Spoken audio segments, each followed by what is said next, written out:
ফিলিস্তিনে শিশুদেরকে যেভাবে নির্মমভাবে হত্যা করা হচ্ছে, আজকে বিনার জন্য এক ঘুরে করানোর জন্য আমরা জাতিসংঘের উপরে আহ্বান করতে চাই। রাষ্ট্রনায়ক ছিলেন তো রাসূলুল্লাহ সাল্লাল্লাহু আলাইহি ওয়াসাল্লাম, ইসরায়েলের সমর্থন করেছে বলে ঠিক আছে।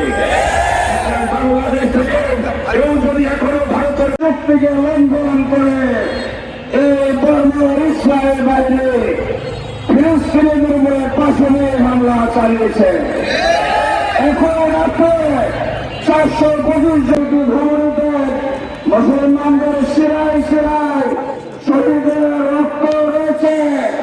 মুসলমানদের এই রক্ত আজকে জ্বলে উঠছে, আজকে বিস্ফোরিত হচ্ছে। ইসরায়েলি শক্তিকে থেকে টুকরো টুকরো করে দাও, তাদের উপর আমাদের অশক্তির বিরুদ্ধে যুদ্ধ করে মুসলমানরা ভোগের যুদ্ধে ফিরে হয়েছিল।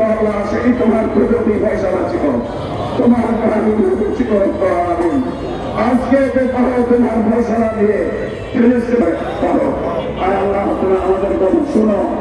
আয় আল্লাহ, রাজশাহী প্রান্ত থেকে আমরা তোমার কাছে পরিহার করছি, আমরা কোনোভাবে মুক্তি দিতে পারছি না। রাতে দাও আয় আল্লাহ, আলামিন, তোমার কাছে আমাদের আকুতি আসছি, আর রক্ত মুসলমানদের না জড়ে। আয় আল্লাহ, ইহুদিদের হাতকে বেঁধে দাও।